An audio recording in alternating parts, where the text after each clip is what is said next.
Well, hello there. It's Scott Harmon, startatherapypractice.com. Hope you had a great end of the year. If you're watching this later on in the year, it's never too late to learn from these lessons that I'm going to tell you about. So I have some end of the year thoughts. This is the end of 2019. We're rolling into 2020, but this is relevant really for any time of the year. We should take some time, I'm going to take some time today and later this week to assess the previous year. What in the world happened this past year? Here's what I'm going to look at. One thing I'm going to look at is the profit and loss statement that I can run in QuickBooks. So that's, I can almost run that instantly. I'm going to study those numbers, and then I'm going to I am going to report those numbers to my wife.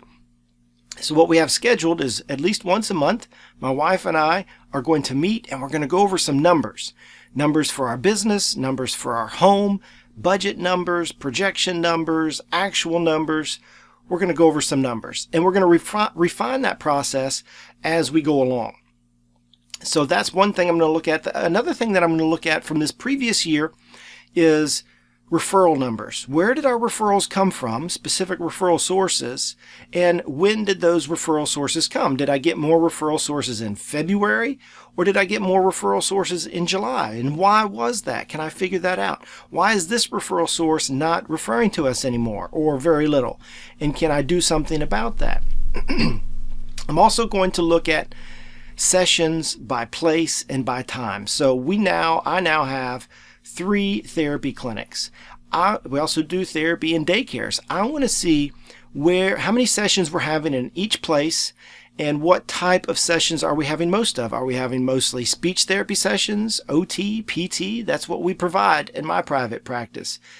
And I want to look at those numbers and see where maybe we had some good numbers, but it kind of dwindled. And can I improve on that? And so from those numbers, and you might want to look at some other numbers, I probably will find some other numbers to look at also. From those numbers, that is going to inform the goals that I'm going to set for this next year. And so if I want to improve referrals from this particular referral source, that's going to be a goal.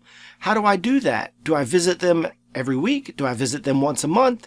How do I nurture that relationship to get more referrals from a referral source that used to give us a lot of referrals, or more referrals anyway? I need to figure out what has been working and do more of that. But also what has worked in the past, dwindled, and improve on that.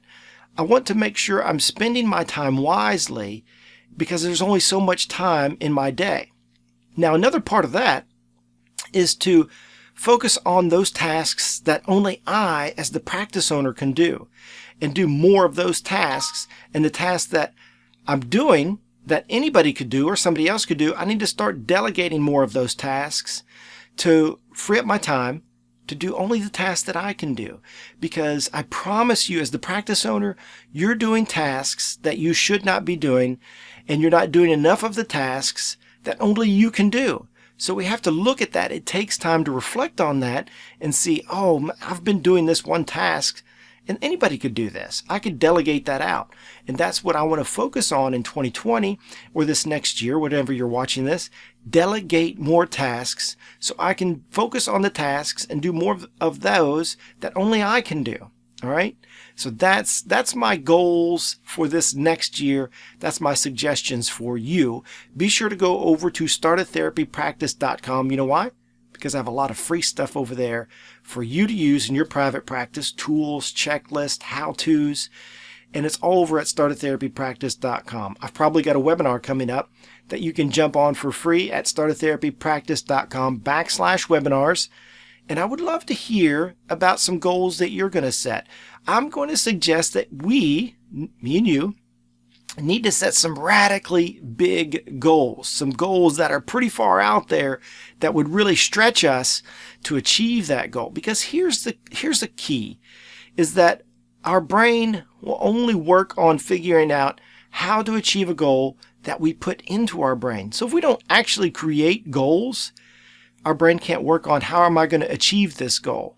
So create a couple of really big goals, because your brain's going to start thinking about how do we get to that goal? How do we achieve that goal that I've implanted into my brain. It can only work on that goal, achieving that goal, if you put it in there. So put that radically big goal into your mind. Here's what I want to accomplish this next year.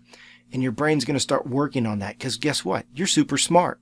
Your brain's going to say, yes, I want to achieve that goal. How in the world do I do it? All right. So I'd like to know what radically big goals you're going to try to achieve this next year. Put a comment down below, because guess what? It's going to challenge me, and it's going to challenge the other listeners that they should be setting radically big goals very similar to what you're going to try to accomplish. And then let us know, did you accomplish that big goal? I'd love to hear from you. Email me, scott@startatherapypractice.com. Great to see you again. Here's to a great next year. It's going to be very, very good. I just know it. All right, Godspeed to you in your practice.